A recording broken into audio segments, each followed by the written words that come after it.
प्यारे बच्चों, हिंदी व्याकरण में आज हम एकार्थक प्रतीत होने वाले शब्द के बारे में पढ़ेंगे और इन्हें याद करेंगे। एकार्थक का मतलब क्या है बच्चों? एक अर्थ वाले प्रतीत होना, यानी दिखाई देना या अनुभव होना, लगना कि एक अर्थ के प्रतीत होते हैं, लेकिन इनमें फिर भी अंतर है। कि हिंदी भाषा के असीमित शब्द भंडार में ऐसे अनेक शब्द हैं जो समान अर्थ के प्रतीत होते हैं। ऐसा लगता है कि वो एक जैसे अर्थ के हैं, परंतु उनके अर्थ में भिन्नता होती है। इसका प्रयोग इनके सूक्ष्म अंतर को जानकर ही करना चाहिए। तो हमें ऐसे शब्दों का भी ज्ञान होना चाहिए कि दिखाई देने में एक अर्थ के हैं, लेकिन फिर भी अर्थ में भिन्नता है। तो अगर हमें ये याद होंगे तो हम अपनी भाषा पर अच्छी नॉलेज प्राप्त कर पाएंगे और हम इनका प्रयोग कर सकेंगे। तो इनको भी ग्रुप में याद करना है कि अस्त्र शस्त्र। लेकिन अस्त्र क्या है? वह हथियार जिसे फेंक कर मारा जाए, जैसे बम है, तीर है, फेंक कर मारा जाता है। लेकिन शस्त्र क्या है? वह हथियार जिसे हाथ में पकड़ कर चलाया जाए, जैसे तलवार, तलवार आदि। जिसको हाथ में पकड़कर, जैसे डंडा है, हाथ में पकड़कर हमला किया जाए तो शस्त्र, लेकिन अगर उसे फेंक कर मारेंगे तो वह अस्त्र भी बन जाता है। तो ये अस्त्र शस्त्र में अंतर याद रखना है। अस्त्र फेंक कर मारा जाता, शस्त्र हाथ में पकड़कर चलाया जाए। अवस्था क्या है? उम्र का एक भाग, कि हमारी जितनी उम्र है उसका एक भाग है अवस्था। जैसे हमारा बचपन है, हमारा जवानी है, बुढ़ापा है, ये अवस्था है। लेकिन आयु क्या है? पूरा जीवन काल, कि बचपन से लेकर, जन्म से लेकर मृत्यु तक पूरा जीवन काल आयु कहलाता है। अहंकार क्या होता है? झूठा घमंड, कि अगर हम झूठा घमंड करते हैं अपने पर तो वह अहंकार करना कहलाता है। अभिमान क्या है? अपनी श्रेष्ठता के कारण स्वयं को बड़ा समझना, कि अपने अंदर अंदर ये सोचे कि हमने कोई महान कार्य किया, हम अपने आप को बड़ा समझने लगते हैं, तो वह अभिमान है। लेकिन कोई काम किए बिना ही अगर हमें झूठा घमंड हो जाए तब वह अहंकार होता है। अनिवार्य, जिसके बिना कार्य संभव न हो, यानी ये तो अनिवार्य है, बहुत जरूरी चीज़ है। बहुत ही जो जरूरी चीज़ होती है वह अनिवार्य है। आवश्यक केवल जरूरी को कहा जाता है। अमूल्य, जिसका मूल्य न आंका जा सके उसे कहेंगे अमूल्य, कि इसका मूल्य ही नहीं आंका जा सकता, नहीं बताया जा सकता कि कितनी कीमत है। लेकिन बहुमूल्य का अर्थ है बहुत कीमती। इसका मूल्य आंका जा सकता है, लेकिन ये बहुत कीमती होता है।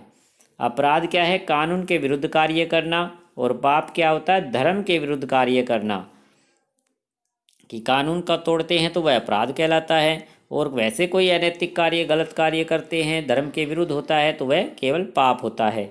औषधालय, जहाँ दवाइयाँ मिलती हैं, और चिकित्सालय, जहाँ बीमार का इलाज होता है। तो औषधालय दवाइयों की दुकान को कहा गया, और चिकित्सालय डॉक्टर के क्लिनिक को चिकित्सालय कहा जाता है। तो इस तरह से बच्चों आपको ये समझ करने हैं। बुद्धि, बुद्धि क्या है? सोचने समझने की हमारी शक्ति बुद्धि है। लेकिन विवेक क्या है? भली बुरी बातें सोचने की शक्ति हमारा विवेक होता है।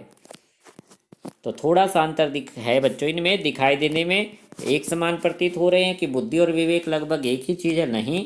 लेकिन बुद्धि क्या है? सोचने समझने की हमारी जो पावर है, ताकत है। और अच्छी बुरी बातें सोचना, कि कौन सी चीज़ अच्छी है, कौन सी गलत है, सोचते तो बुद्धि से हैं, लेकिन ये हमारी विवेक शक्ति होती है। प्रयोग क्या है? सामान्य रूप से काम में लाना, किसी चीज़ को प्रयोग करना है। उपयोग क्या होता है? सुंदर तरीके से काम में लाना, किसी चीज़ को सिस्टमेटिक तरीके से, अच्छे तरीके से काम में लाना उपयोग है। स्वतंत्रता, साधारण व्यक्ति के लिए प्रयोग होता है स्वतंत्रता। स्वाधीनता, देश या समाज के लिए प्रयोग किया जाता है, यानी एक व्यक्ति के लिए प्रयोग करें उसकी आज़ादी को तो स्वतंत्रता है उसकी। स्वाधीनता होता है पूरा देश या पूरा समाज जब आज़ाद हो जाता तो स्वाधीन कहलाता है। शोक, प्रियजन के निधन पर दुख होता है तो उसे कहते हैं शोक। खेद, खेद प्रकट करना, यानी पश्चाताप प्रकट करने के लिए प्रयोग किया जाता है खेद। यानी कोई गलत काम किया तो हमें मन ही मन जो दुख होता है उसे कहते हैं खेद प्रकट करना, पश्चाताप करना। और किसी के निधन पर दुख प्रकट करते हैं तो उसको खेद नहीं बल्कि शोक कहा जाता है। दोनों में दुख प्रकट है, लेकिन अंतर है। अनुरोध, अनुरोध क्या है? बराबर वालों से किया गया निवेदन, कि अपने से हम उम्र के सहपाठी को हम अगर कोई प्रार्थना निवेदन करते हैं तो वह अनुरोध है। और प्रार्थना क्या है? अपने से बड़ों से या ईश्वर से किया गया जो निवेदन है वह प्रार्थना कहलाता है। मृत्यु सामान्य रूप से शरीर का अंत मृत्यु कहलाता है और निधन श्रेष्ठ या आदरणीय व्यक्ति की मृत्यु निधन होता है। कोई श्रेष्ठ या आदरणीय व्यक्ति की मृत्यु हो जाए तो कहते हैं निधन हो गया, और सामान्य व्यक्ति के अगर शरीर का अंत हो गया तो कहेगा उसकी मृत्यु हो गई। ग्रंथ कोई बड़ी महत्वपूर्ण पुस्तक है उसे ग्रंथ कहा जाएगा, और पुस्तक कोई आम किताब है उसे केवल पुस्तक कहा जाता है। दोनों पुस्तक, लेकिन महत्वपूर्ण पुस्तक को ग्रंथ और आम पुस्तक को केवल पुस्तक कहा जाता है। भ्रम किसी व्यक्ति या वस्तु को भूलवश दूसरी मान लेना, कहते भ्रम हो गया, मन में भ्रम है, किसी व्यक्ति वस्तु को हमने गलती से दूसरी वस्तु या व्यक्ति समझ लिया है। संदेह मन में शक होने के कारण कोई निश्चय न कर पाना कि यह ठीक है या गलत है, उसे संदेह कहा जाएगा। निर्णय किसी विषय पर फैसला देना निर्णय होता है। न्याय किसी विषय में सही इंसाफ कोई न्याय कहलाता है कि उस बारे में सही इंसाफ हुआ, न्याय हुआ। और निर्णय किसी भी विषय पर कोई अपना निर्णय देना, फैसला सुनाना निर्णय होता है। राजा कोई भी साधारण राजा है, लेकिन सम्राट एक विशेष राजा होता है। सम्राट को राजाओं का भी राजा कहा जाता है। हैं दोनों राजा, लेकिन थोड़ा सा अंतर है। छाया क्या है? किसी वस्तु की परछाई को छाया कहते हैं, लेकिन परछाई किसी प्राणी की जो छाया उसको परछाई कहा जाएगा। तो छाया किसी वस्तु की और परछाई केवल प्राणी की, जीवित की। पूजा क्या है? बिना किसी सामग्री के पूजा करना कहलाता है। अर्चना करना, धूप अगरबत्ती से पूजा करना अर्चना कहलाता है। इच्छा क्या है? साधारण इच्छा है हमारी इच्छा।